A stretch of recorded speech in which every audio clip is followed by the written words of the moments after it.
give Noreen a few more minutes to just hop on.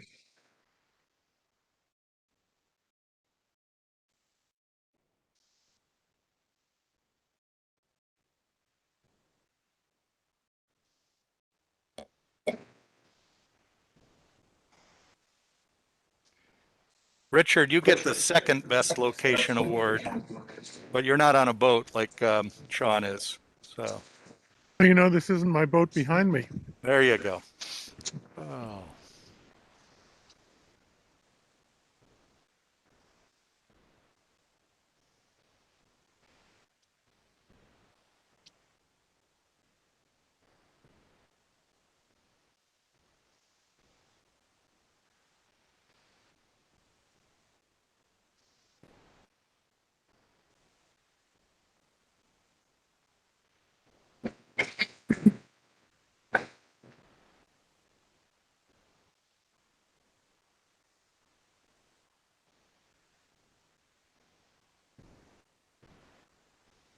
Don't anyone leave because we're right at 6.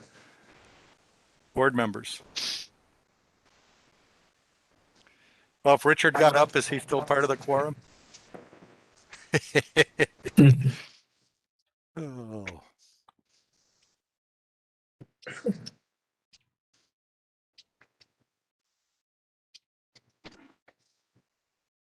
I brought number 7.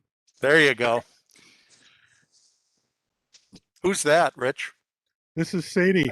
All right. She seems like a happy lady. How could you not be happy living with me? There you go. Is that a rhetorical question? No, No, it's 6:02. Noreen knows that I like to keep the meetings prompt, so this is as much as we'll wait. She'll join in when she can. So we will call to order at 6:02 p.m. Anyone wishing to do so can join Tim in the Pledge of Allegiance, and I will just share flag.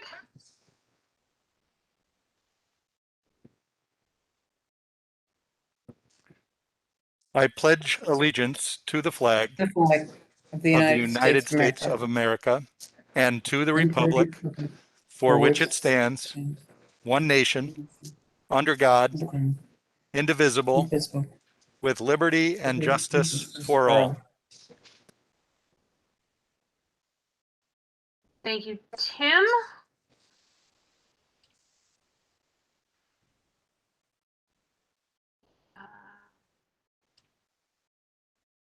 Stop sharing. Find all my windows. Assume the next thing is probably a construction update on the agenda. Without it in front of me, that seems to be how it goes. Public input. Oh, public input. There you go. Luann, is there public input? Hi, everybody. I don't have any public input to share this time. Thank you, Luann. Now, we'll move on to the construction update. I'll remind everyone, please mute your lines while you're not speaking. We don't want any feedback or outside noises. So, Megan, take it away.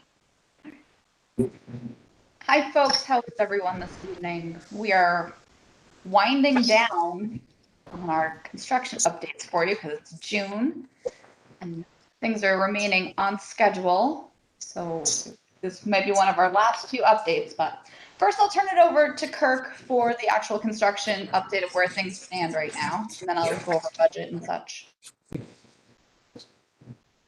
Good evening, everyone. So you guys are familiar with Exhibit C, so we'll start off in Area A, which is the new addition. So currently, right now, the books are in their final place. The exterior of the whole building has been painted, and in and around that area, as you'll see on the second drawing, that area is regraded. Flooring is done complete. There's only one item that has to be complete in that, and that's the Holbrook glass partition. Area B, as you guys are aware, has been hold all the books in it. PPS is in their final resting space and also has all their final furniture. There is a small amount of floor leveling that has to be completed in Area B based on where that temporary wall is. Area C1 is the circulation area. As soon as you walk into the building, all those all walls are framed. All the installation of the in-wall and above ceiling utilities are in. We're in the process of finishing that off. It's painted. We're in the process of painting it for final ceilings. Final ceiling MEPs, which is your smoke, your fire protection heads, lighting, and all that good stuff is going to happen shortly. Area C is one of the first areas that we kind of got over for staff switched in. So they're in their home. They've been in there for a little while. All the final furniture is in. That area's. The next area is the D1 staff toilets. So that's those two little pink areas. I just have to do a final punch list, walk it with the library, and those will be ready to be turned over. Area D1. Okay, so D, sorry about that. I'm trying to read it. Area D has been turned over for a while. Area F, that area is currently in the process of being finalized for finished drywall in all those, we call them study rooms. The ceiling and the fire protection has been installed in both that room and the Helderberg room.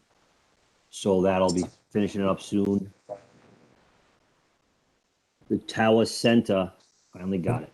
The Tower Center room, we moved over the current curbside from the Norman Scale room, which is going to be the cafe, over to that area just this week.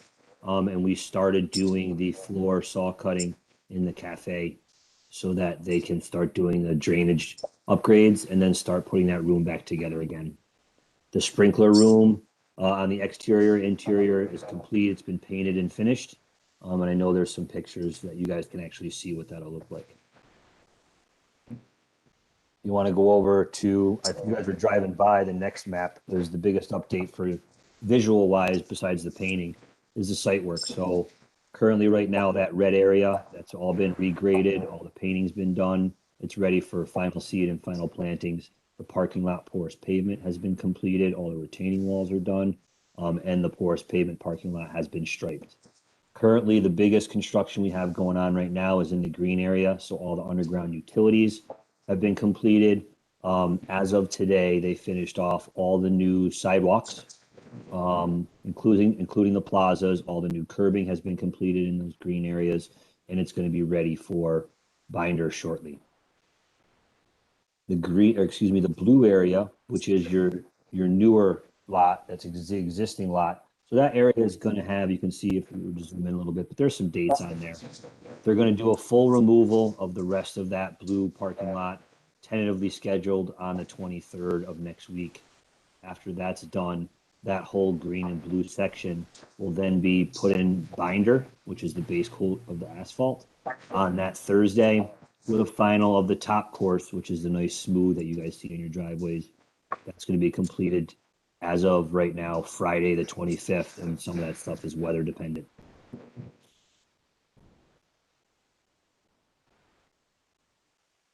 So there's a picture of all the concrete, the new curbs are all done. That's all slip form curbing. So there's a machine that uses the concrete and moves around and forms those curbs. Concrete's done. Light poles are in, underground utilities are in.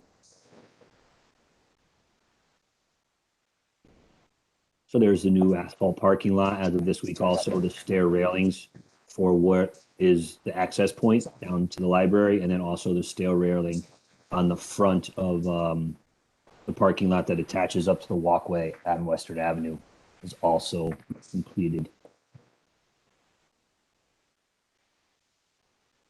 There's the lovely finished building addition, the children's area, addition A.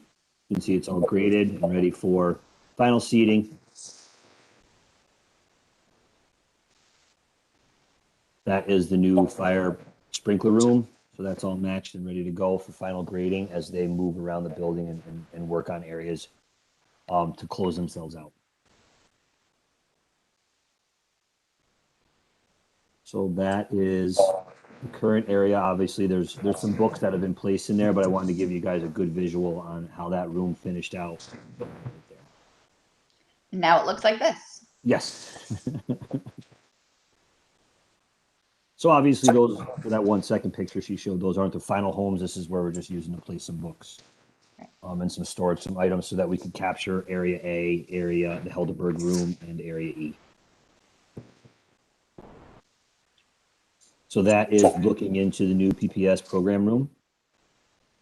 And that's where those doorways need to be installed. Excuse me, the Holbrook glass partition systems need to be installed.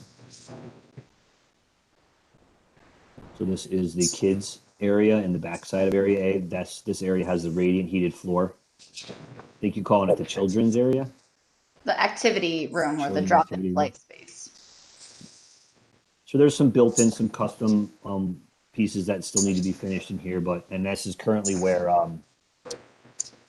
tech services is in right now.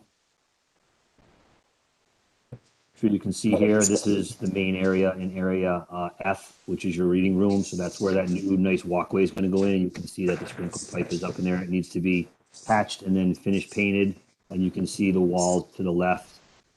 Those doorways, all those rooms have been completed, and they're going and working on the finished chip processes, which is the mud compound, sanding, and then finishing off, ready for paint.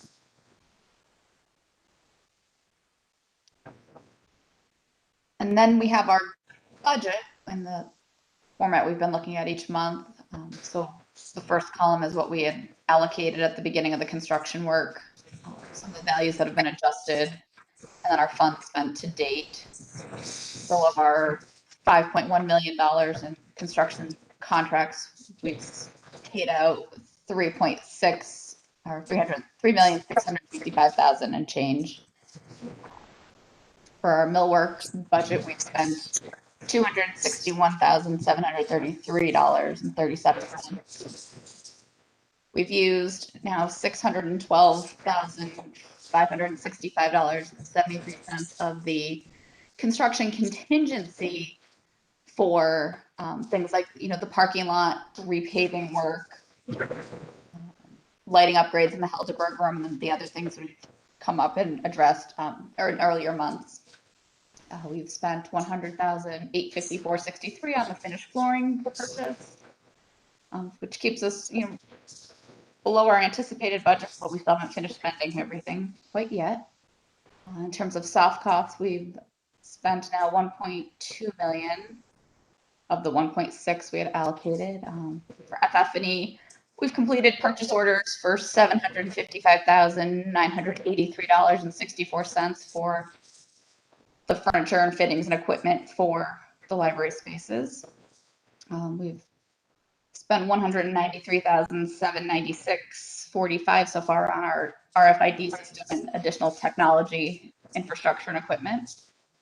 And $35,759 for miscellaneous direct expenditures. So we are tracking just as we anticipated. We're still remaining under budget, and as Kirk was just demonstrating, we are still right on schedule for construction to be wrapping up mid-August. So I don't have anything to new to bring to the board tonight, so this is our entire update. Wow. That's really phenomenal. The building has already seemed to have changed since I was there last week. So that's really incredible. As everyone can see, things are changing rapidly, and spaces that were free are no longer as things continue to get shuffled around. So I appreciate everyone being flexible about, potentially meeting in person, and then just realizing that space that they're showing is not available for us to do that since they moved to the Tawacentha room for curbside. That's not available to us either. So thanks everybody for your patience. Megan and Kirk, next time I do a construction project at my house, I would like you guys to also do this for me. Really just outstanding. Does anybody have any questions for them?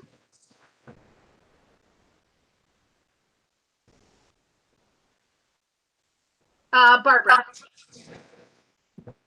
Just had a question about the aquarium. I don't know if they have anything to do with the aquarium, but Tim wrote that it was polished out. Did it come with a defect or what happened? When it was being shipped from FedEx, I guess somewhere in the handling, it was damaged. The packaging was damaged and the glass had that scratch in it. But the fabricator of the tank came out and fixed it yesterday. I looked at it today and you can't see where the defect was. Thank you. Good end to the story. But we have it documented in case anything comes up in the future. Kate, I have a question. It's really just for Jenna for the minutes.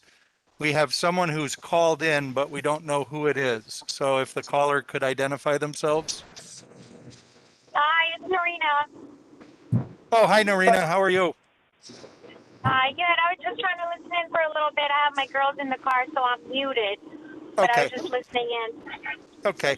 We just I might not be on for the whole time. Yeah, no problem.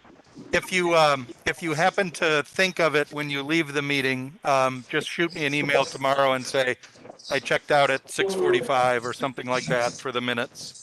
Oh, okay, yeah, great, no problem. Thank you. Thank you.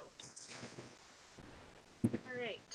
So I believe that takes us to Kathy with the design committee report.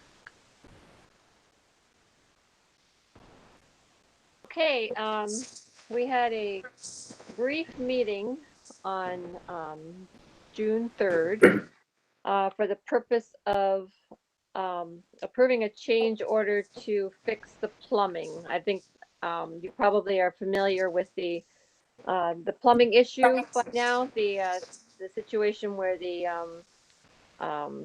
toilets were backing up and there wasn't there was an insufficiency in the draining of the pipes under the floor. So we approved a change order in the amount of $23,210.57.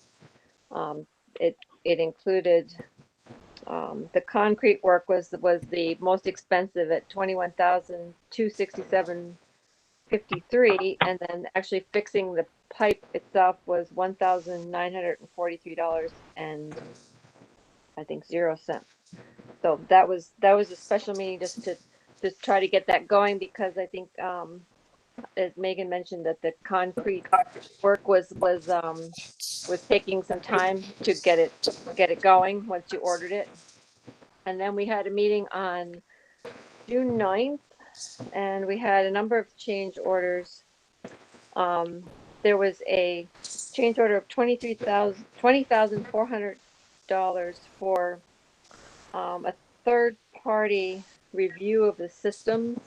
I think Megan was explaining that the systems are very complex in this building, and it's a good idea to have some third party. It's a standard thing to have a third party review the entire system just to make sure that everything is functioning correctly as it should, because like I said, it's complicated. So and we also approved a couple of change orders relating to the lighting in the Helderberg room.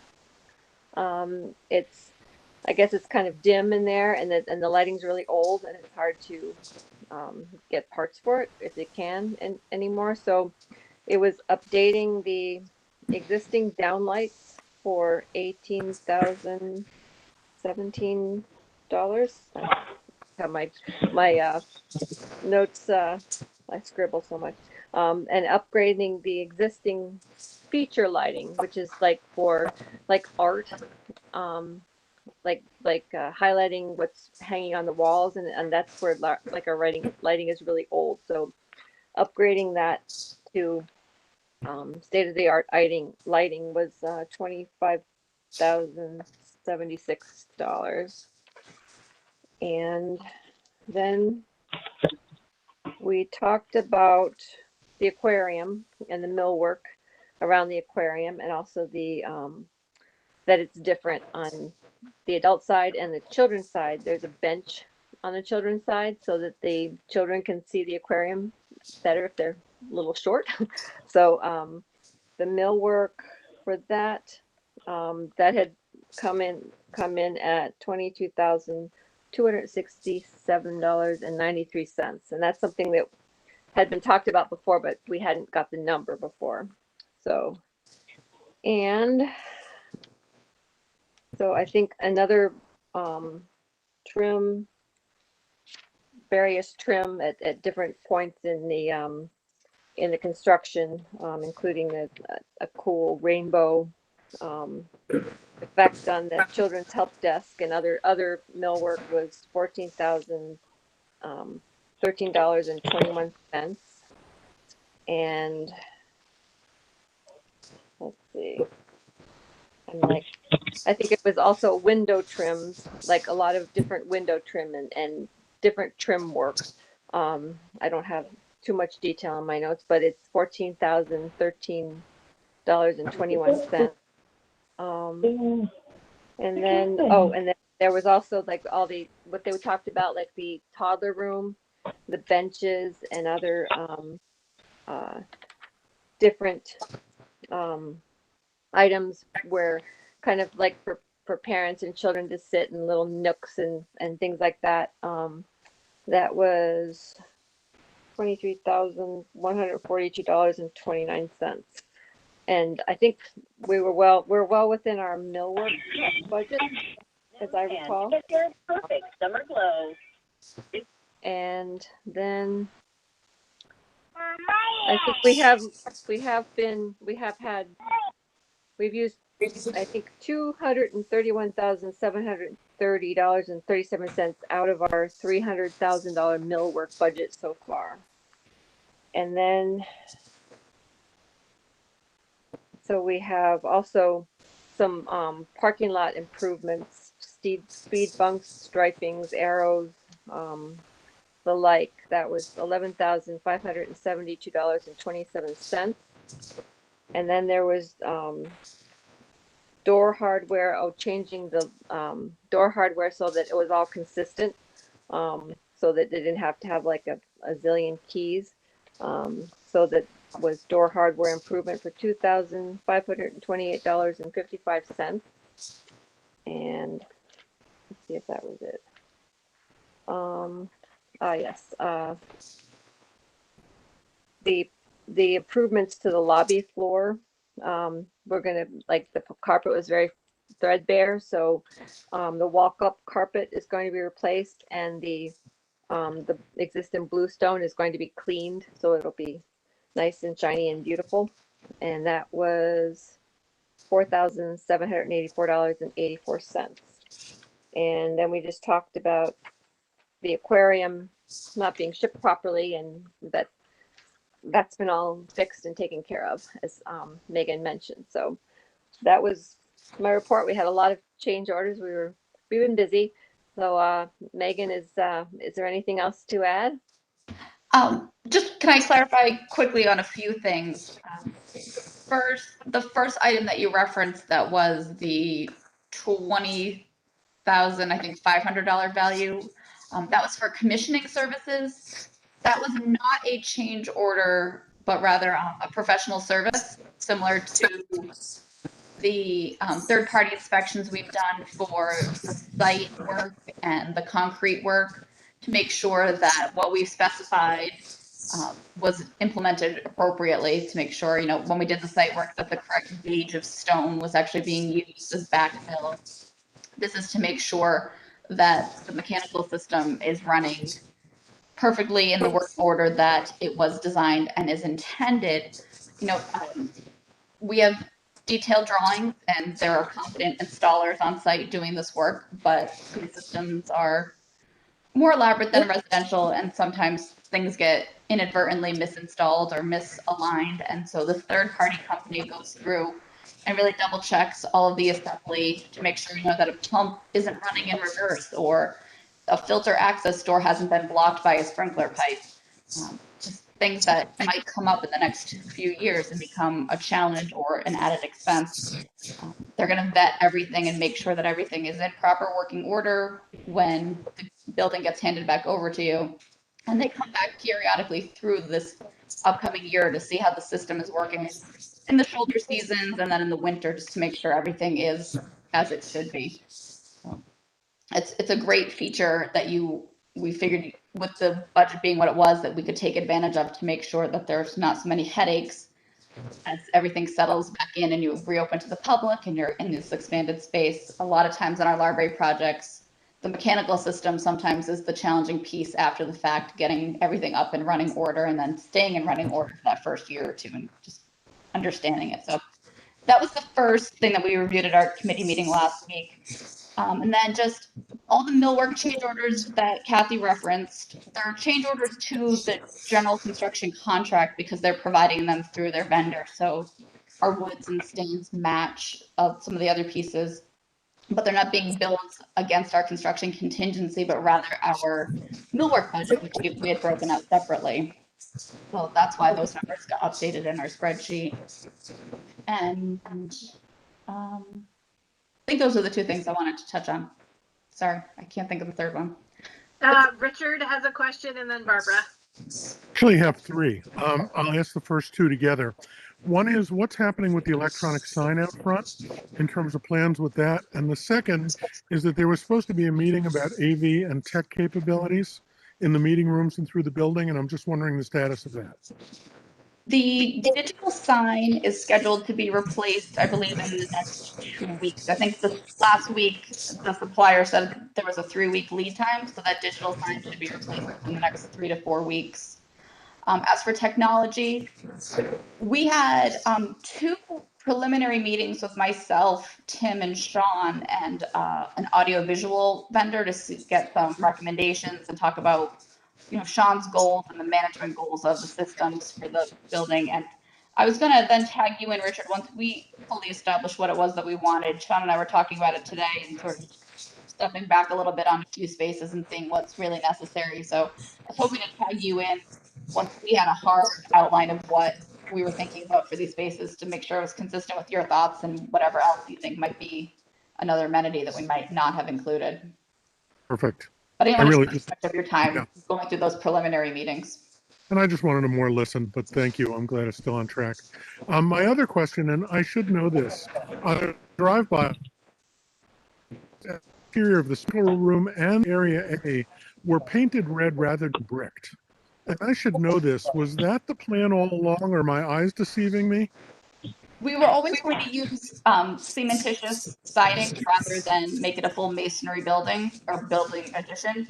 Simply because the cost of masonry is so expensive right now, and we thought sort of following the rules of SHPO in terms of additions and guidelines, even though you're not in a historic building, it's nice. They have some nice guidelines that say any addition shouldn't touch an outside corner. It should be of a different material or color so that you can distinguish the original building from an addition. So we tried to sort of follow those guidelines, even though it's not a true historic building, just to say, clearly that's the new addition so that folks driving past understand and everyone can appreciate it. And we kept the colors down. I think it blends well. I was just a little surprised. So, but again, it's something I should have known along the way. Thank you. It's been forgotten over time. We've been talking about this for 2 years now. All right, Richard, is that all of them? That was 3. Okay, so Barbara.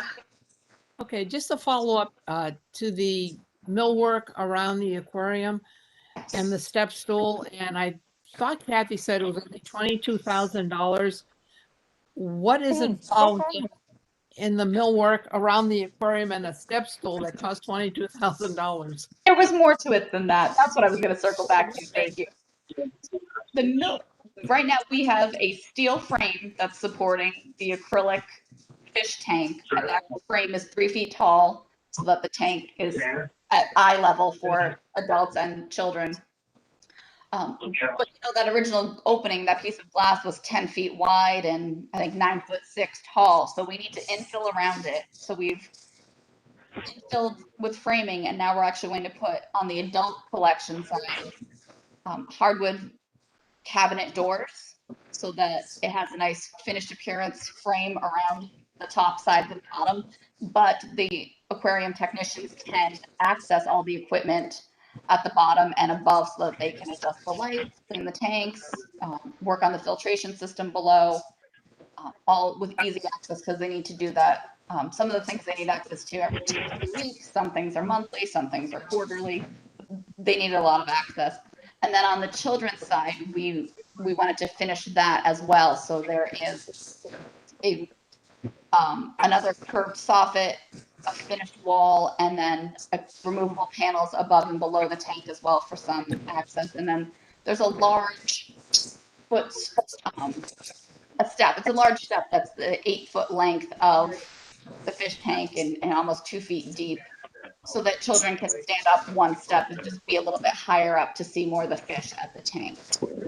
And it's a movable step so that they can still get to the floor drain when necessary for draining the tank. So there's a lot more to it than just a footstool and some enclosure, but it's looking really nice already. They're starting to frame it.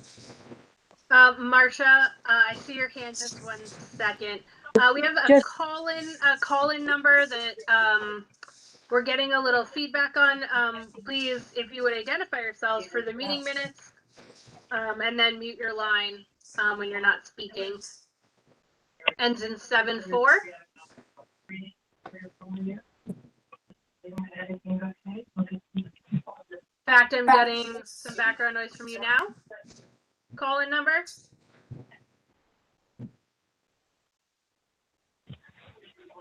Uh, 7-4. Can you 7-4? Can you hear me? Hello. His mother. Call-in number. His mother didn't keep him safe. Was that Narina? I don't believe so. Caitlin, I can, I'm running the meeting. I can mute her. Please mute them, Tim. Thank you. And in the meantime, Marcia looks like she's having a little connection issue. So why don't you go ahead in case we lose you again? See if what? Yes, Marcia, why don't you go ahead? Oh, yeah. Tim's yeah, muted the other this may be somewhat premature, but in anticipation of our fully opening the library, Tim, what do you have in mind for opening events? And I think it would be very important for the taxpayers to have a view as to not only what was done with respect to the construction of the library, but the costs and putting together some kind of tours. I'm just trying to anticipate what you might be thinking as a series of things that happen when we open the library fully, which I think everybody will be happy about. But it would be very, very good if we had a closing document, if everybody understood what the process was, what the costs were, and maybe at the breaking ground, not breaking ground, but having whatever ceremonies we're going to have. So I'm just wondering, Tim, if you have given it any thought, which I'm sure you have, and what the board can do to help, and what you have in mind to do in that process.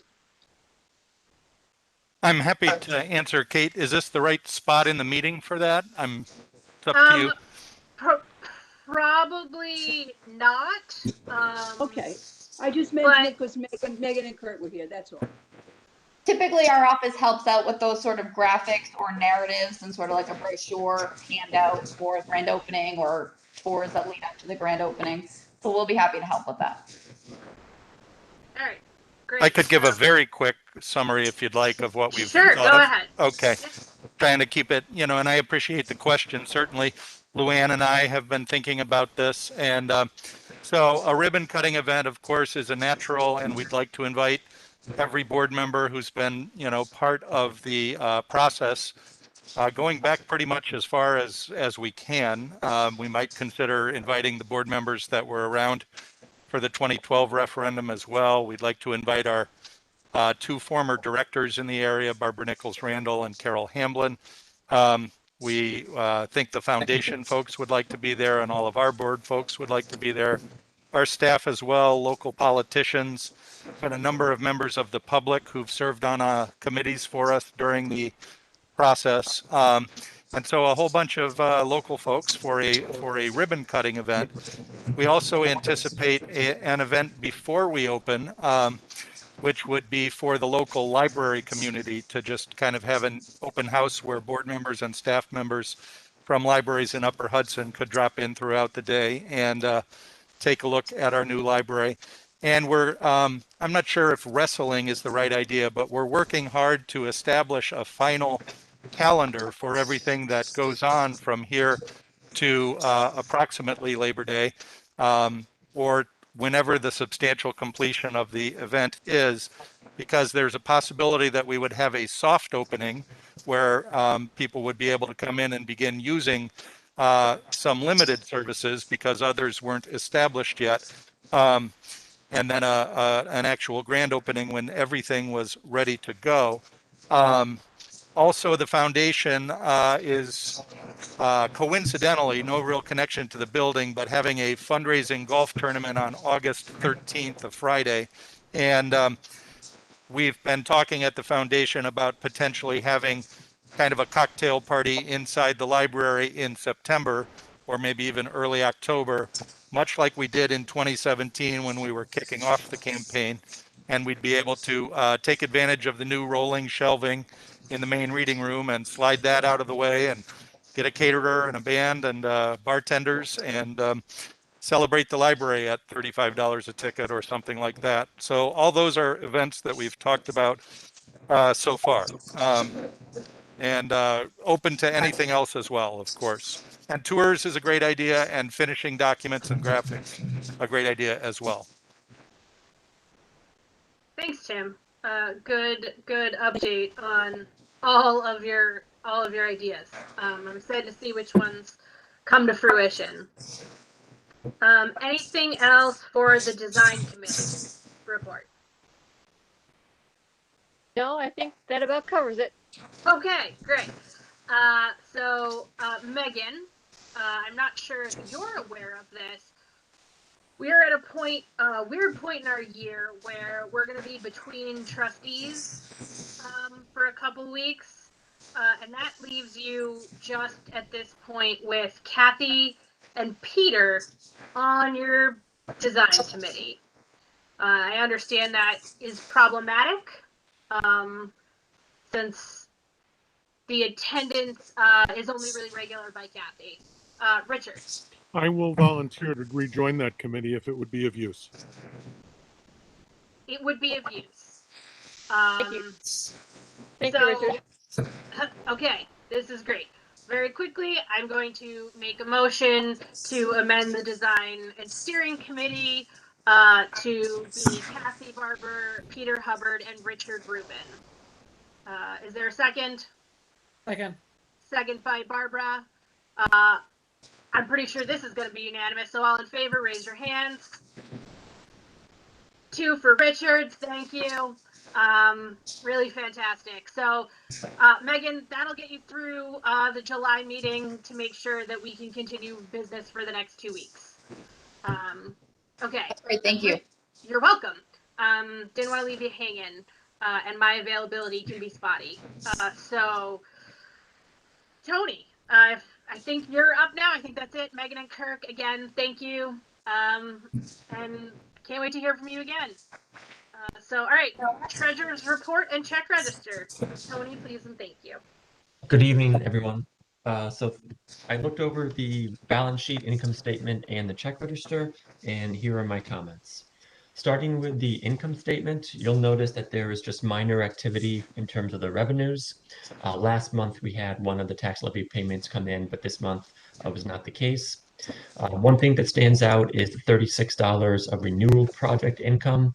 I'll touch more about that when we discuss the balance sheet, but basically that is the a little amount of interest income that the board at the library earned as a result of some of the short-term T-bills maturing.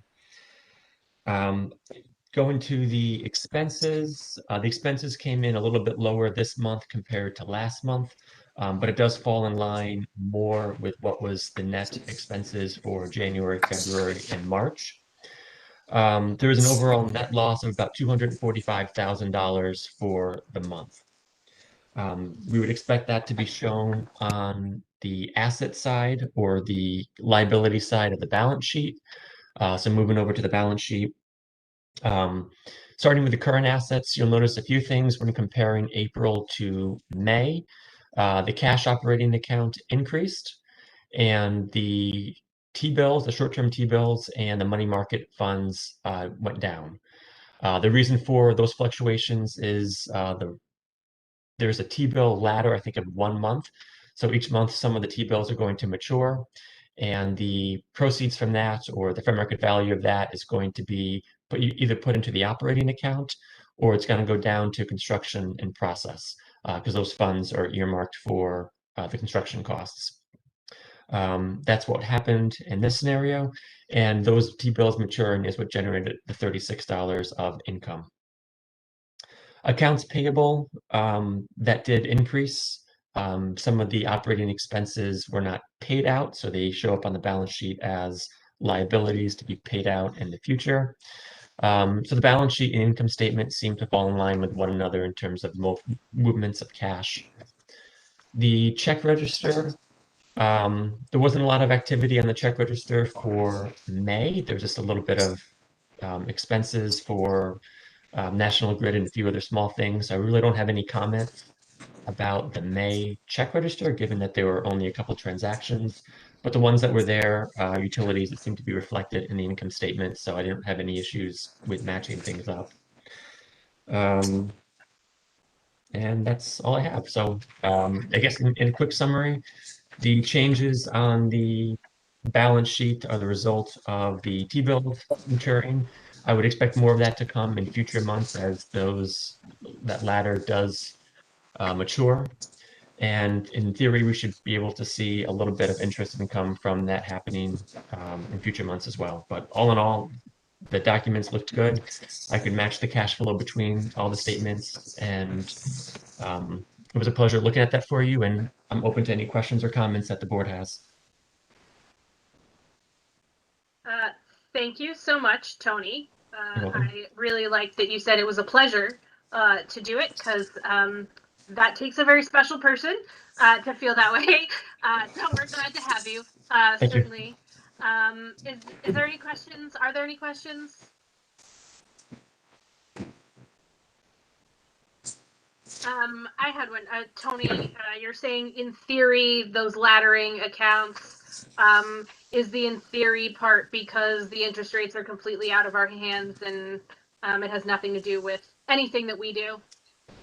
Correct. Yeah. Okay. The amount of the fair market value of those could be, at a minimum, it'll be the cost or the acquisition cost, but it could be more significant depending upon market fluctuations. So not sure which direction the market is going to go. Those T-bills could be in high demand. So that would increase the likelihood of additional income, or it could be flat and there'd be zero. Okay. Okay, just wanted to make sure that I was right. You're saying in theory because the market's out of our control. So, all right, Correct. Great. Yep. Anything else for Tony? Okay, is there a motion to accept the treasurer's report for May 2021 and the check register for June 2021? Marcia, second by Barbara. We'll just go down the line. Herb? In favor. Marcia? Yes. Dean, yes. Barbara? Yes. Yes. Kathy? Yes. Thank you, Kathy. Richard? Yes. Caitlin, yes. Noreen? Yes. Excellent. Unanimous at 6:44. The motion to accept the treasurer's report and check register passes. Kathy, that puts you up again for buildings and grounds and long range planning. Those committees haven't met yet. What? You're not busy? You're not too busy with design steering to do all this? So those committees will start meeting as we finish up construction. We will have to start thinking about what our next 3 to 5 year plans are for the building. So just keep it on our radar, but committees could change by next meeting, so not to worry too much. but everybody for the board, you may end up on that committee. So again, just keep it on your radar. Finance committee, Barbara. No meetings. Great. Foundation, I did not attend. Tim, you gave a tour. Yes, the last foundation meeting was a tour that I gave for the foundation members, as well as Carol Hamblin and her husband, Robert Miller. Carol, the former director of the library here, and Carol and Robert, both big supporters of both the library and the foundation. So we had a nice tour last Thursday night. The only business matter that was discussed is that they do have their first and hopefully annual golf tournament on Friday, August 13th, and they are in desperate need of golfers at this point. They've got more sponsors than golfers. So if anybody here would like to put a foursome together, that would be great. It's $125 per golfer.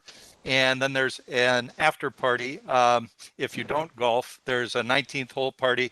And if you golf, you go to the party for free. If you did not golf, it's a $25 admission ticket. The event is already financially successful, but it would be good to have some people play golf. So please, I'm playing golf in a foursome with Steve Waxman, Connor Waxman, his son, and Marie Wiles. And Marie and I have played golf a grand total of either 3 or 4 times in our life. So there will be some entertainment value at the tournament as well. Thank you, Tim. My big takeaway was that from that was tee off before the Wileses. So or we will be teed off. Thank you, Tim. Barbara, personnel. Personnel hasn't met, and either has labor management. Okay, great. Thanks. Noreen, policy. Policy has not met. We have some policies to look over, but that would be better looked at with the new trustees coming in. So for now, we're on hold. Great. Just to update everyone, there were some things before COVID that we had discussed that really got put on the back burner in terms of policies. I believe they were recommended that we adopt them by UHLS and the state to just sort of get in line with some of the other libraries. They've been written, and because of COVID, they just got put on the back burner. So we'll reintroduce them at the July meeting, so the new trustees can have them one meeting in advance. Yes, Herb. Yes, we have a policy in effect for masks in the building. Now that the governor has lifted the requirement, shouldn't we lift the policy too? Let's not talk about that in a policy committee report update, but we'll put that under old business at H, if that works for you. Yeah, fine. Okay. So the update for policy committee is that we'll introduce policies at the July meeting with the new members to be voted on at the subsequent meeting. COVID action committee was Phil Metzger. He's not here. Tim, I don't think you guys met. Did not meet. So back to Herb for the UHLS update. Okay, there was no meeting this month. There was a Zoom get-together, which had a guest speaker on a racism issue, talking about I think a book that she had read. I wasn't able to attend that. I don't know. Do you have anything, Tim, that you want to say? Yes, it was Gretchen Soren, the director of the Cooperstown Graduate Program, who wrote the book Driving While Black, which it sounds like you know what it is about based on the title, but it's about much more than that. It's about transportation and migration among African American people throughout U.S. history. Very good book, very engaging speaker. We will be doing a public event with her later this fall, as well as a staff event for the staffs of the entire Upper Hudson Library System. It was very well attended, and I did email out a link, which I know Barbara enjoyed taking a look at, and others may have as well. So that was good. I also, if I may, Caitlin, make a quick plug for the Upper Hudson Library System 21-day United Way Equity Challenge. They're challenging all board members and staffers at the 29 libraries to participate in this challenge, which begins in your email on Juneteenth, this coming Saturday. I did it in the spring, and I found it very worthwhile. I'm going to go out on a limb and say that I thought I was a very equality-minded person who understood a lot of perspectives of people that were not like me. And I learned an awful lot in 21 days. And besides that, I only participated about 14 of the days. So you get an email in the morning and it has several choices. You can read an article, you can watch a video, you can take a quiz, and then you just reflect on it and see what you learned. It takes maybe 5 minutes some days and 15 minutes other days, and you don't have to do it every day. But even if you could do it 3 or 4 times, we could say you participated. We aren't keeping track of who participates. It's an honor system kind of thing. But I'll email it again out tomorrow, and I'd like to ask you to consider being part of it. Thank you, Tim. Now, I guess, Tim, for the directors and department heads report. I unmuted myself for no reason. So thank you. The general things I've been working on, obviously for the month, are construction, the budget and board votes, tours for not just board members and incoming board members, but also a few kind of high-profile members of the community. The anti-racism effort, the second large Clancy collection move, for which I want to really call out and celebrate librarian Christina Ronald, who you allowed us to search for someone to fill the L2 for collections position several months ago. And since she took that position, she's been very, very valuable. So thank you, Christina, if you happen to be listening, or even if you're not. So I want to echo Margaret Garrett, who gives kudos to David Gilliam and Carol Cott for keeping the fiscal operation running at a time when Carol has been out for medical reasons. She's working at home, and having David has been quite valuable through that time. Luann Nicholson, just want to call her out for participating in the United Way's 518 Social Service Day on behalf of the library, and just point out that, as she says in her monthly report, our social media continues to be just wonderful, as well as our email response from our patrons. PPS has a big success on the adult side in the vaccination card program that they introduced last month. And I think they're up to about 1,000 residents who have requested a card. Most of them have gotten them so far. Also, the Hoopla and Overdrive usage for online book reading, audiobooks, streaming video, etc., are all up again this month. The Pronunciator language database continues to be successful, with Spanish and Italian, the biggest languages studied by people in Guilderland in the last month. And the number 3 language, a surprise, a language called Sylheti, which is a language spoken in and around Sylheti, which is a city in Bangladesh near India. So that's evidence of the diversity of the Guilderland community. The youth services librarians welcome new librarian Emily Viscuso in the youth services side, replacing the unreplaceable Sandy Tabor, who we celebrated in our last meeting. And also thanks again to Michelle Conti from the department for her fabulous video on the summer reading program, which I sent out, and many of you commented that you enjoyed reading. Please note that the kickoff for the summer reading program will be on Tuesday, June 29th at Farnsworth Middle School from 3 to 6:30. Let's see. And also an interesting thing that they're doing in the youth services department with help from the technical services department is called neighborhooding. This is a theory or a new concept in library science. For 100 or more years, we've been using strictly the Dewey Decimal System, but this modifies the system a little bit, especially for kids' books, so that books on similar subjects can be located together. So, for example, books about cars and trucks, and books about nature, and books about different characters like Bugs Bunny or Bob the Builder and so forth, Christina Ronald is also helping with that effort as the collections librarian. IT's statistics were very interesting this time. A lot of them way up over May of 2020. And they're very busy, as someone asked earlier, with the tech plan for the new meeting rooms. Maintenance as well is constantly on their toes right now, just because everything is constantly in flux. So thanks to maintenance, we are having a difficulty attracting people to fill part-time maintenance positions. So if anyone participating or listening to this meeting would like to work part-time in maintenance or knows someone who would, please send them our way. And I'm a little surprised that Kirk and Megan didn't mention it, but we did make a decision this last time out to, this last week, to further accelerate the parking lot construction.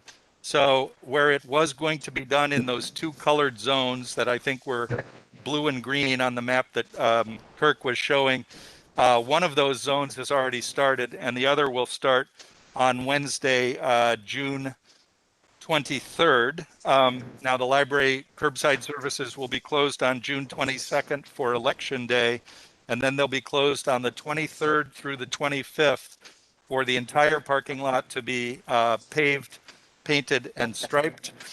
As of this morning, we thought we would be open for curbside service on Saturday, June 26th, but the contractor is advising that we should not have curbside over that weekend as well. So we will have a 5-day closure in curbside services. We are going to continue to answer phones, prepare curbside orders for pickup beginning Monday, June 28th, and otherwise work mostly in the building. A few people have some work they can do from home. And we had always said, of course, that we would have, a few closures during the construction process. And as we all know, we've had one gigantic closure, but you really can't operate safely without a parking lot. Kirk, Megan, myself, Margaret, Phil Berardi, and a couple of other department heads have had about 20 different options over the last 4 or 5 days, but all of them involve parking people across Mercy Care Lane and having them walk across Mercy Care during the paving of the parking lot to pick up material. And paving is a very intensive process. There'll be dozens of large trucks a day coming in and out of the parking lot. So we just think it's the best thing to do to not have curbside services for that 5-day period. By sticking the two halves of the parking lot together, we are essentially reducing the need to have 2 such periods of closure. We're making it one closure instead. I call it ripping the Band-Aid instead of peeling it off very slowly. With all due respect to our patrons, it will be a pain for some people for 5 days, and then it will be over and eventually forgotten. So that's the current status of curbside and paving vis-a-vis construction. Obviously, happy to take questions about that or anything. Any questions for Tim? Barbara. Just a quickie, you mentioned that you had gone over different scenarios, and so I'm sure you thought about using the auxiliary lot and just having people walk up the sidewalk, but your concern is that there'd be too many trucks coming in and out on Mercy Care? Right there, basically where that crosswalk is. And a lot of the people, in regular times, you've probably heard me say before, Barbara, that we've got a lot of demographics of people of retirement age and also people with very young children. Those are kind of like the 2 main demographic groups that use the library. And they're also the 2 main groups that are using curbside. And we're just not comfortable having such people kind of shuffle across the street with dump trucks going by and cement mixers and such. So. Noreen. No, I just wanted to piggyback off what Tim said. I went there, I think 2 days ago to pick up something. And from my car, I mean, I'm there all the time, but it changes so rapidly. And from my car, I saw that they had put up like a mesh. And for a second, I thought, where's curbside pickup? I didn't see the little path walking in. And then I said, that's strange. They would have told me if it's not here. And then I had asked somebody else, which is embarrassing because I'm on the board. And I'm like, where do you pick up your books? And they were like, over there. So when I started to walk, I can see what 10 means. I mean, that was 2 days ago, where it's so narrow. I mean, the path is there, but it's so narrow by now that I can imagine that once you start doing that side, it's just not safe at all. It's just gets smaller and smaller. So I think the best thing is just to avoid a huge accident happening there. As always, if the board wants to come by individually or in groups, it changes so fast that most of you have been in within the last 2 weeks. But if you haven't been by, the parking lot is just a war zone. Right now it's working well to have curbside, but when you go to the very front of the parking lot and dig it up, that's where we see the problem. So. Thanks, Tim. Anything else for Tim? Is there a motion to accept the directors and department heads reports for May 2021? I see Noreen. Is there a second? Marcia. All right. We'll go down the list. Herb. In favor. Oh, wait, Barbara, did you have discussion? I was just going to say, why don't we just raise our hands, because I don't think there's any controversy here. It'd be quicker. Okay. Does everyone accept? Okay. Show of hands. Everyone's hands are raised, so the motion passes unanimously at 7:01. Thanks, Barbara. Sometimes I do it because people can't see our hands up in the meeting minutes when they read them. But everyone here who needs to vote is on camera, so it's not a problem. All right. Old business, masks. Herb, did you want to make a motion to rescind the mask policy? Yes. Yes, now that the governor has indicated that it's safe, that we should rescind the mask policy, at least for people who have been fully vaccinated. If we want to remain, having masks or giving the opportunity to have masks to people who are not vaccinated, that's fine. But people who are fully vaccinated, and protected should not, be required to wear masks. So what motion would you like to make? To rescind the mask policy for those who are fully vaccinated. Question, Herb. Does that mean that people who are not fully vaccinated will be required to wear masks? How will we check and how will it be enforced? I don't know that we can check. That might be a violation of people's. It's not. Civil rights. I don't know. No, you can ask. So, Barbara, do you have a suggestion? I think if we just follow the governor's guidelines, which is to say that, all public facilities now are open, and the choice is yours whether you want a mask or unmask. I think if you get into the point of asking if you're vaccinated, if you're not vaccinated, I think what he's basically saying is that, if you're comfortable doing it, then there's nothing preventing you, from entering a public building that would require you to wear a mask. So I guess maybe you could just word the resolution as saying that, in light of the governor's declaration, we hereby say that we will follow the governor's guidelines as it applies to the Guilderland Public Library. I think that's simple that way. I'm okay with that. I'd second that. Okay.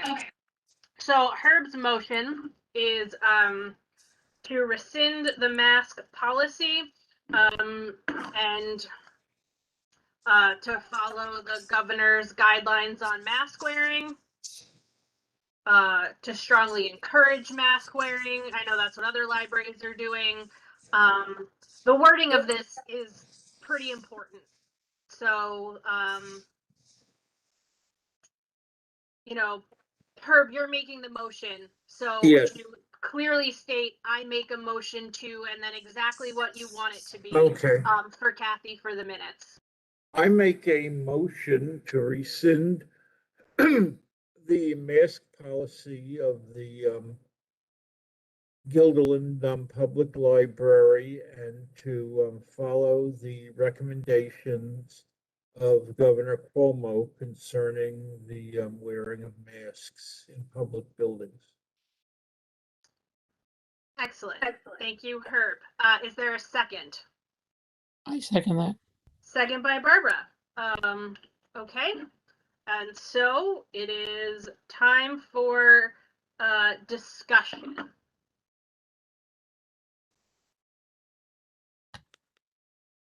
Tim, and then Marcia. I just want to say that, obviously I don't vote. I am personally going to kind of do a compromise for myself where I take my mask off. Assuming this passes, I'll take my mask off while I'm seated at my own desk, but when I'm in common areas of the library, I will continue to wear it, mostly as a public service to others who may not be able to get vaccinated, or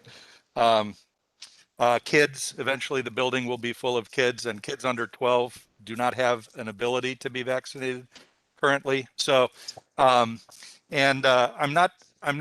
don't vote, and I'm not even trying to tell you my opinion, but I would not be at all surprised if at some point our board is asked to reinstitute a mask policy. I'm not sure this is over. But at any rate, I think we should just also strongly encourage people to follow their conscience. And if they want to wear a mask, they shouldn't be bullied or shamed in order to do so. It's a personal choice to wear one, is the point I want to make. And Tim, did you have any input on staff thoughts on this? We'll circle back to that when you're ready. We'll do Marcia, Barbara, and then I'll have you weigh in with that. So Marcia.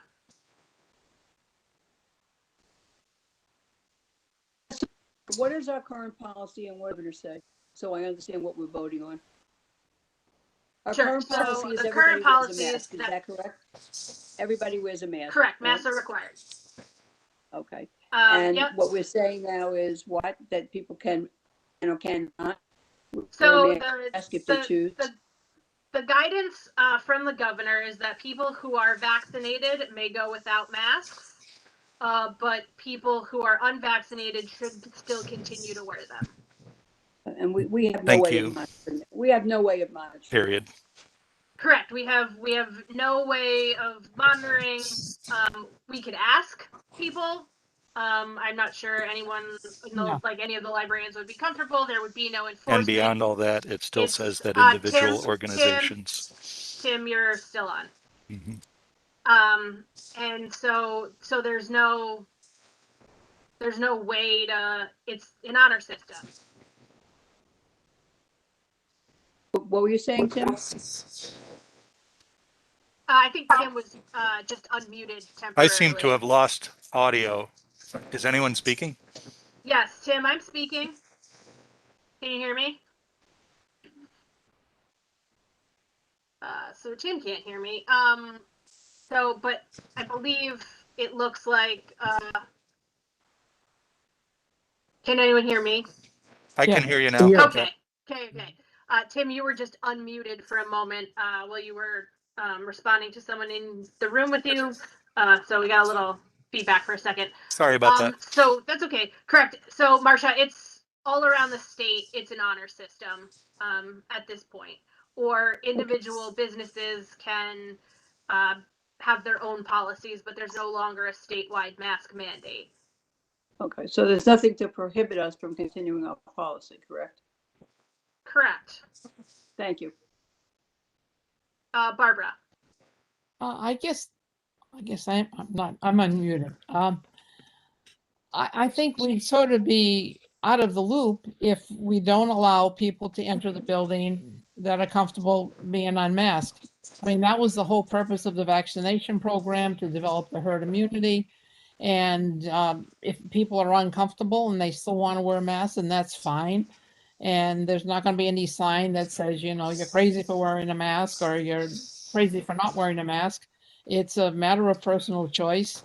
And the whole reason behind us, you know, getting up to a 70% vaccination rate was to get us back to normal and to have our facility, as opposed to Walmart, the CVS's, going to church even, don't require masks.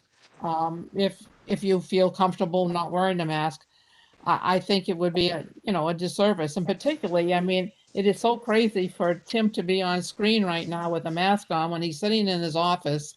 Barbara, I have to stop you. You said you wouldn't shame anyone. There would be no, and you're doing it. It's not a shame. To me, it's crazy. I mean, he's You're obeying calling the law him, as Barbara, you're calling him crazy for making a personal choice, which you just said you would not he's do. obeying. No, he's obeying our policy, which is a very worthy thing to do. But I'm saying if this changes and he chooses not to do that, and he's already said that if he's in his offices, he thinks it's, you know, wise and safe to be there that way.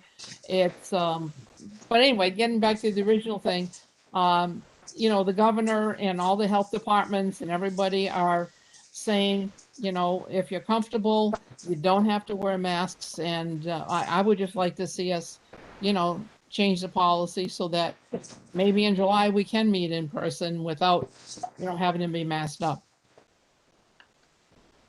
Okay, so the New York State Department of Health says that it strongly recommends masks in indoor settings where the vaccination status of individuals is unknown.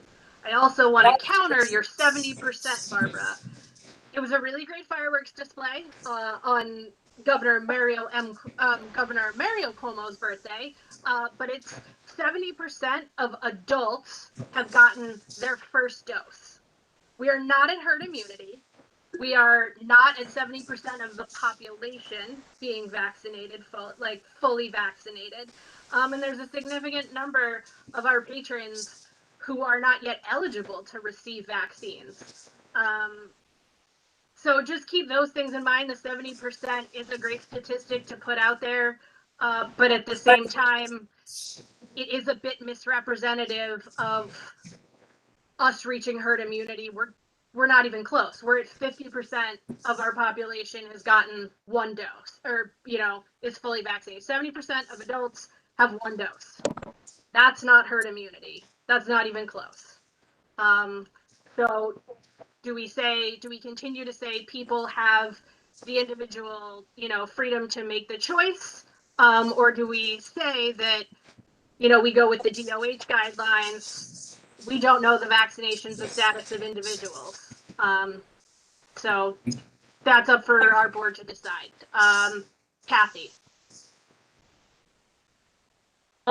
If it were just adults present, I don't think I'd have a problem with it. But I'm just concerned that we're just build a giant children's space, and that under 12s are not eligible yet for vaccines. So I'm a little bit. I think I wouldn't really want to go this way if we have a lot of children are going to be using the library, and they can't be vaccinated. Thank you, Kathy. Richard?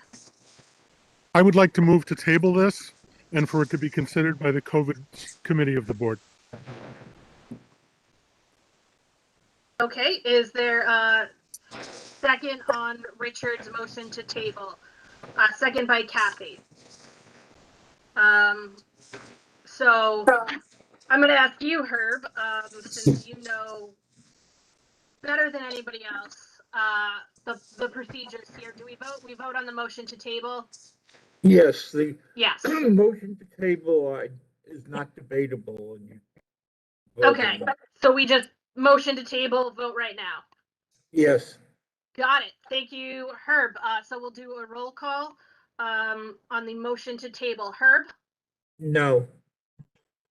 Marcia? Yes. Barbara? No. Kathy, Yes. Richard, Yes. Caitlin? Yes. Noreen? Yes. So the motion fails. 5-2, so we will not table. That being said, if the results of the rescinding of the mask policy go the same way as the motion to table, the motion to rescind the mask policy would not pass. Do we want to go to a vote, or do we want to continue to have further discussion? I think we just voted to table. We did not. We needed 6. We needed 6. Oh, we needed 6. Okay. We got 5. That motion did not pass. Oh. What I'm saying is that if the votes go the same way, 5-2, against the motion to rescind the mask policy isn't going to happen tonight anyway. So do we want to continue discussion or move to a vote? Barbara? Could we amend the motion to say that adults would not be required to wear masks in the building?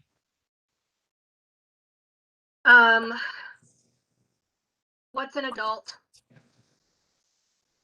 Anyone over 18? Okay, Richard?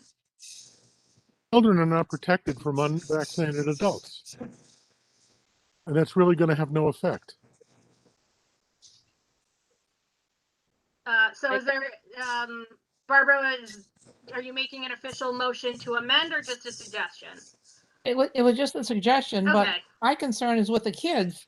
The kids are not super spreaders with this disease. The kids, when and if they get tested for COVID and are positive, about 99.9% of them have a very mild to no symptoms, whatever. And so So we'll accept 1% of children in the ICU with multi-system organ failure? Sorry. All right. So this conversation isn't going to go anywhere. People have made up their minds one way or another. We're going to go into a vote at this point because I don't think this is going to change and this discussion is not going to be fruitful. Does anyone strongly object to that? Barbara? just that Herb, if he wants, could withdraw his motion. Herb, did you want to withdraw your motion? No, we can go to a vote. Let's vote on it. So we'll do a roll call to, we're rescinding the mask policy. Herb? Yes. Marcia? No. Barbara? Yes. Kathy? No. Richard? No. Caitlin? No. Noreen? No. All right, so 5-2, the motion fails. The mask policy remains in effect at the Guilderland Public Library. The COVID Action Committee will be without a chair for the next few weeks. But that being said, that is something that we can continue to look at. And once that committee is reestablished, fully stocked with its members, we'll have them take a look at that. Caitlin, I just asked you a quick question. You said other libraries are adjusting their mask policy. Do you know in what way? A lot of some libraries, everyone's strongly encouraging mask wearing. At the very least, it's continuing to be strongly encouraged. At the very least, that is what's happening. But some are still continuing to have a mask policy. Some are like Tim feels comfortable mask wearing in any common areas when you can't be socially distanced from someone, or if you're in a confined space with someone for an extended period of time.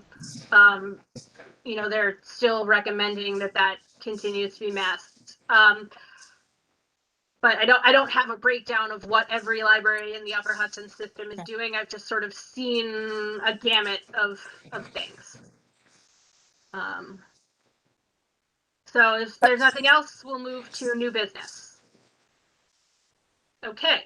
So we have the renewal of the Gervin and Ferlazzo contract. Tim, do you want to just give the board a quick overview of that and then your recommendation?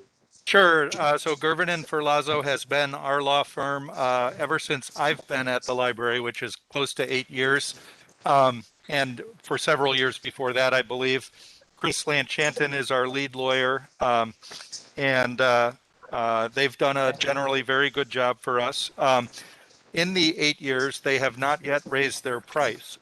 So their retainer price is $1,333 a month.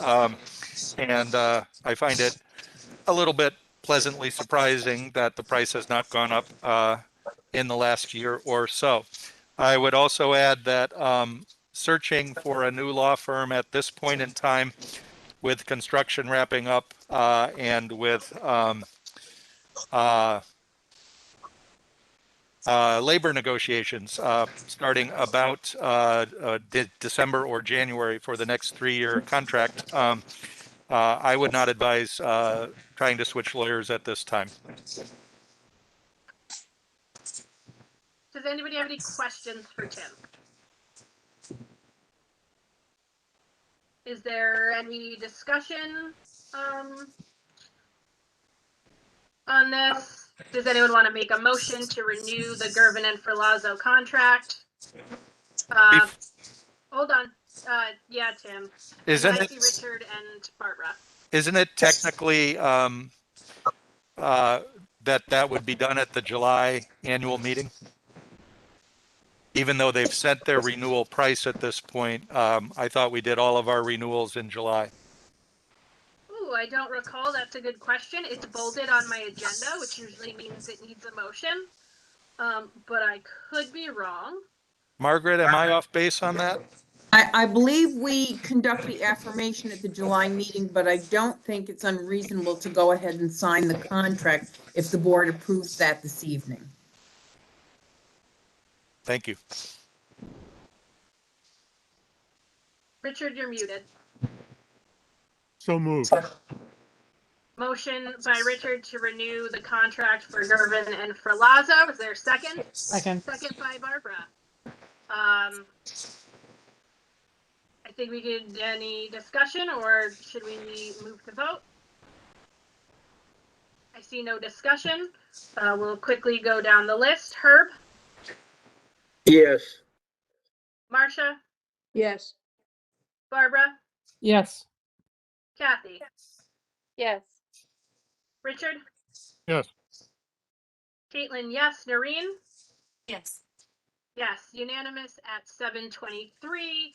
The board approves the renewal of the Gervin and Ferlazzo contract. So next item on the agenda is the UHLS board representative. Before I ask one of you all to volunteer, I owe personally a tremendous amount of gratitude to Herb for being our link with the Upper Hudson at the board level. And stepping up again and again to fill this role, whether you were a board member or not. So you've been a tremendous asset to our board, and I'm sure the Upper Hudson board as well. I think it's not going to be the same without you here, and I don't think it's going to be the same without you there. So, Herb, yes. Okay, I've done it for 6 years, and now Guilderland Library, board is entitled to a full term. A full term, 5-year term is starting this year. So this is the best time to step down and allow somebody else to take it, and allow someone who's on the board to do it. That being said, yes, Barbara. Is there any way we can convince Herb to continue? There has never been a better representative than Herb for us. Even if you don't fulfill the 5 years, there's no harm in doing a year or two, right? And then if you want to retire. No, I'm done with it. Okay.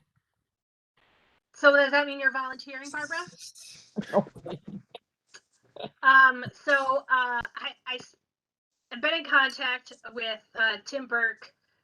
He would like to have a representative at the July 14th meeting. That's the first meeting of their year as well. So I'm really hoping we can have a UHLS board representative from Guilderland tonight. Don't all talk at once. Kate, isn't there, where our meeting is before that, right? In July, that we could ask the new board members? If any of them were interested? When is our July meeting? July 15th is our board meeting. Ooh, so it's not. It's not. Now, well, we could ask them. We would have to basically have a board meeting to nominate someone to the Upper Hudson Library Board. Could I ask Herb? Herb, do you think a new trustee who hasn't been through the UHLS orientation, etc., is okay representing us there? I don't know what it involves. Well, that's how I got in. At my first meeting, I was appointed, okay, you're appointed to this committee and you're going to do the UHLS and that's it. So I don't believe that, a new person would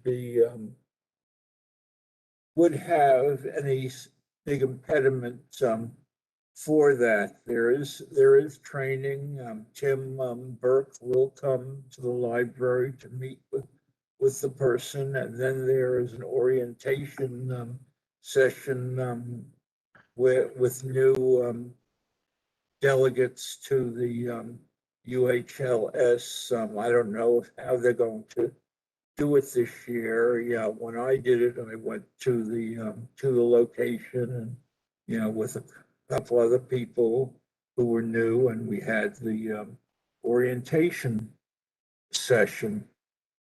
Tim offered to come to it too, but we really didn't need him at that. But if a person is a little skittish, that might be something. Herb, can you talk about the time commitment, one meeting a month, what that looks like? Yeah, the time commitment is the one meeting a month is the second Wednesday of the month. The general meeting would start at 4:30 and would end about 5:45. And sometimes there are committee meetings. I was on the administrative committee, which was not terribly time consuming, but a couple times a year we would meet at 4 o'clock or 3:30 if there was a lot of work to be done. The services committee, if someone volunteered for that, it would be a little more of a time commitment since they have a greater jurisdiction, and the finance committee, if someone put on that committee, that would be even more of a time commitment because they would have to go through through records just as Tony does for this library. Oh. So there's an opportunity to do like the similar thing that Tony does on the Upper Hudson level? Yes, there are a certain number of delegates or trustees of the Upper Hudson that are put on, each of the three committees. So, and that's, usually up to Tim Burke and whoever might advise him. I want to remind the board that the representative to the Upper Hudson doesn't have to be a board member at our library. It just has to be someone who lives in Guilderland. Feel free to throw your spouses, partners, and children under the bus. I've sent one of you a chat asking if you'd be interested before I throw you under the bus. I'm like watching your faces to see which one of you has figured out it's you.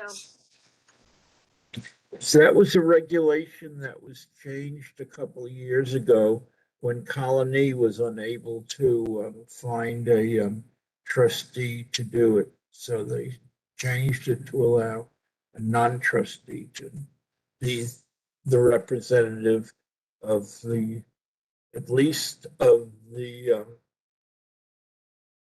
the libraries with seats that are guaranteed.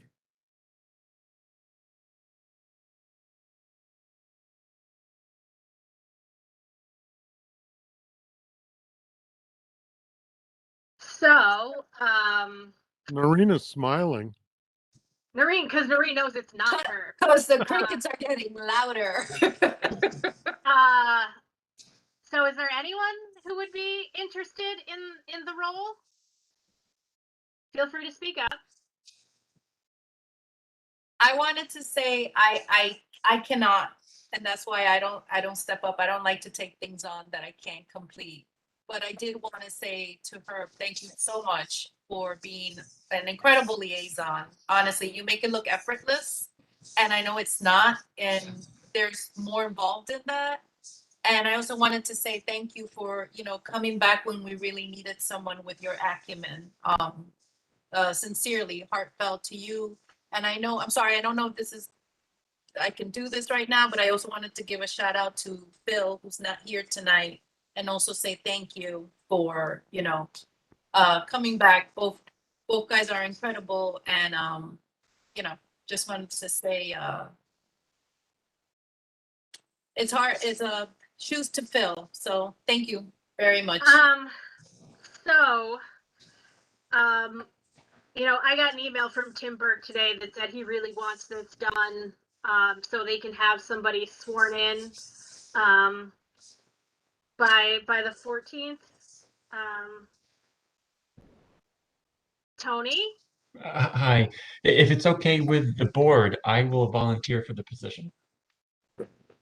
I think it is okay with the board. We'll Thank have you. to make a vote on it officially, but I think it'd be excellent, not just for us to have you continue to be more involved in the board while not being a board member. This is another great opportunity to do that. But after Herb told me that there's a financial aspect and accounting thing, I think you will be a tremendous asset to Upper Hudson. It sounds like it could be a good fit, and I would be excited to take the role. I think they would love if they had someone else. They had someone who was interested in that committee specifically. I don't know if they have a lot of takers for it. So, well, the head of that committee just retired from the board also. Oh, so, okay then. Tim could mention it to Tim Burke, Tony's expertise and where he could be, used by the Upper Hudson library system. So, I'll make a motion to nominate Tony as the Guilderland Public Library Upper Hudson Library System Board Representative. Is there a second? Noreen. Second by Noreen. I think we could do a roll call on this, or not a roll call on this one, just a show of hands. All in favor? Unanimous at 7:34. Thank you, Tony. You are a new representative of the Upper Hudson Library System. Thank you, everyone.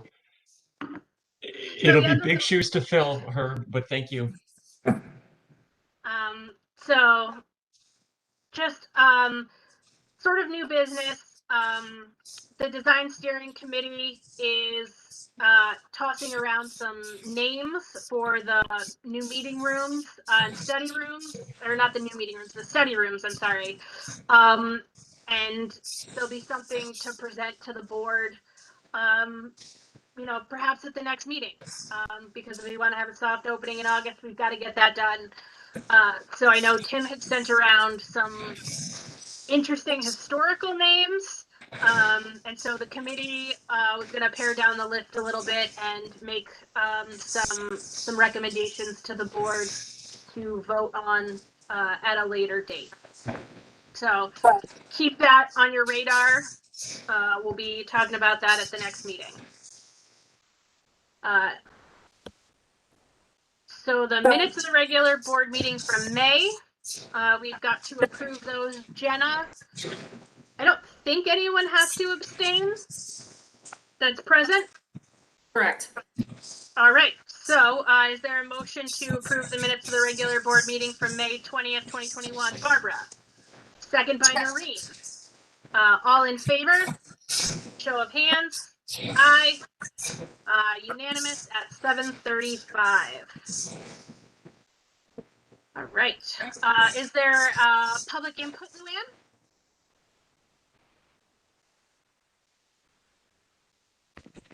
No more public input has been received. Thank you so much, Luann. Thank you. All right, personnel actions. There are a few. So they've been presented to the board.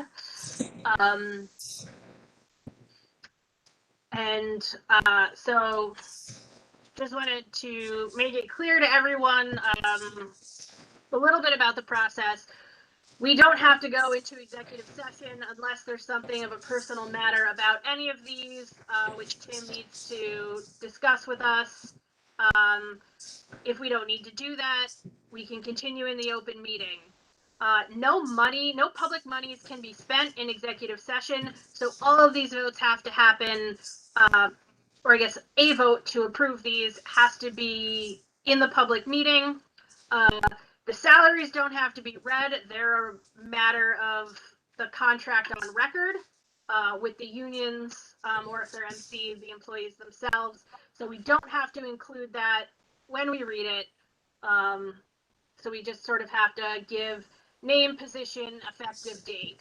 And the attorney says that should cover us for everything, but the vote happens outside executive session. So Tim, is there anything we need to enter executive session for?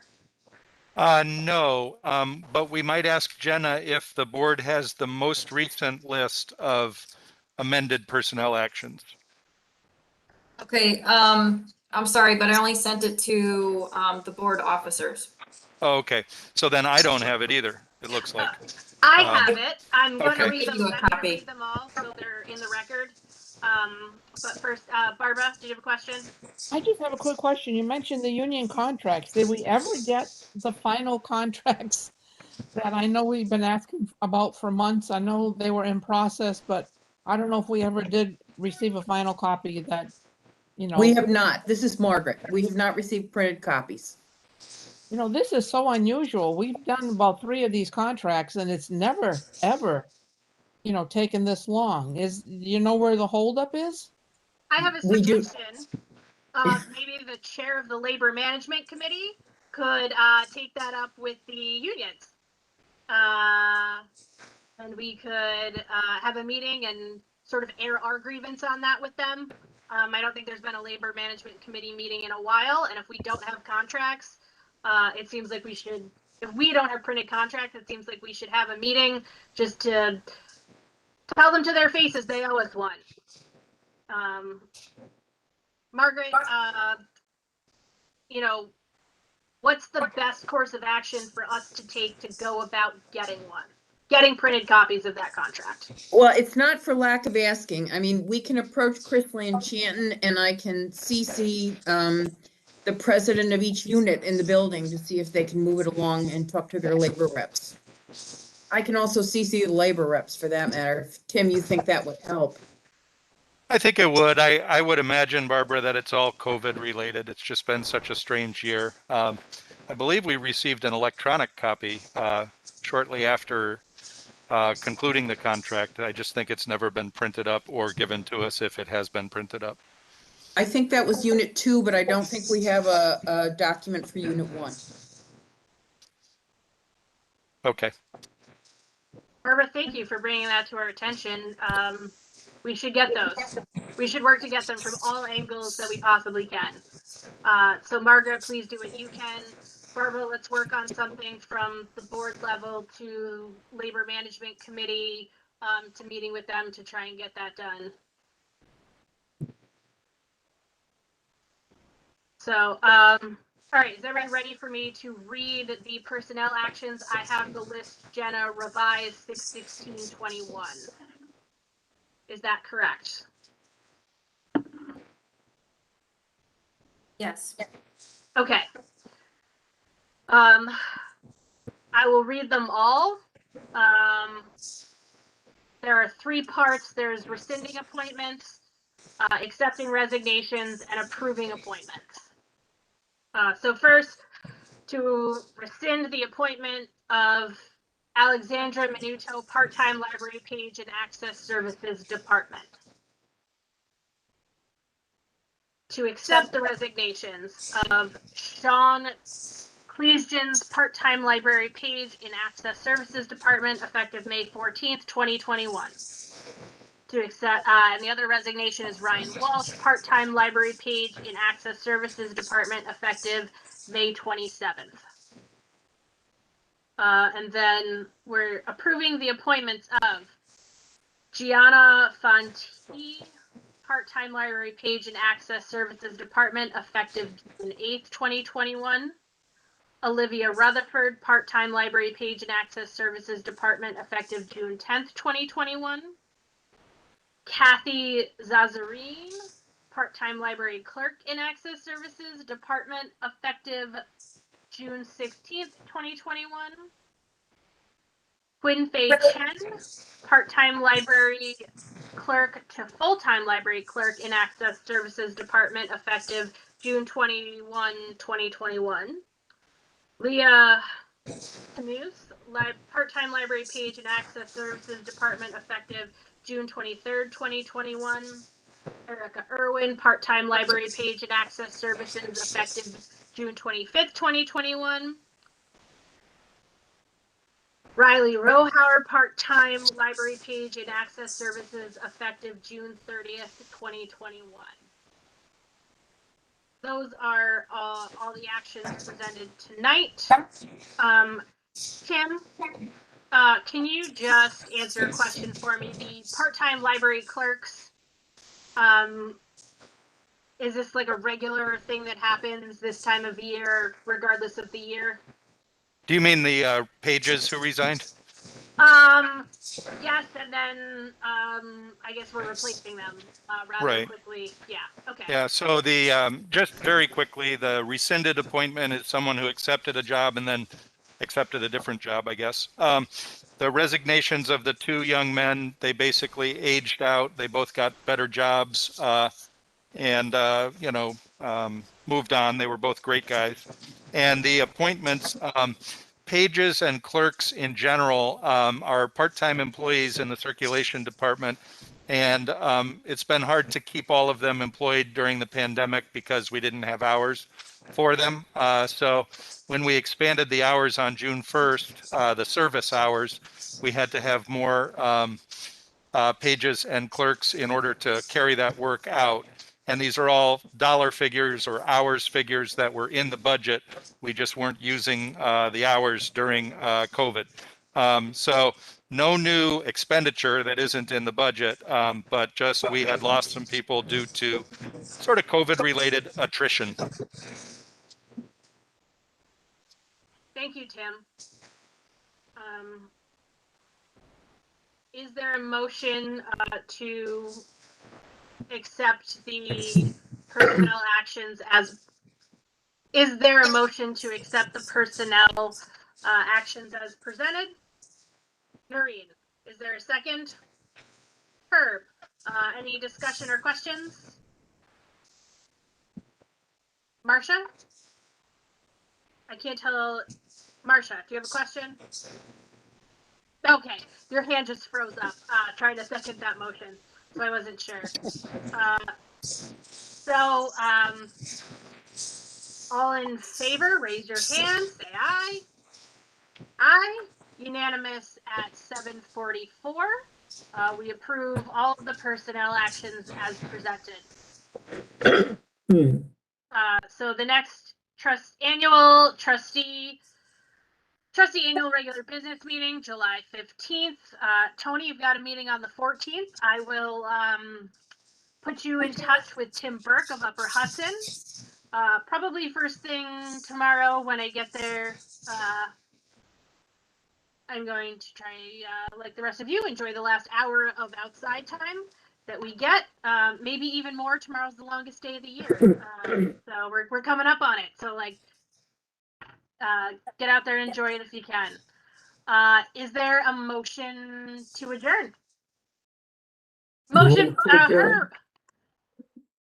Move to adjourn. Herb moves to adjourn. Is there a second? No one's letting you leave, Herb. That's what I saw right there.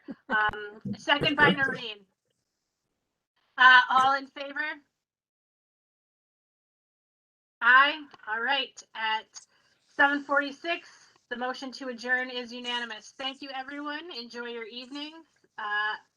And have a good night. I look forward to seeing most of you this weekend in July.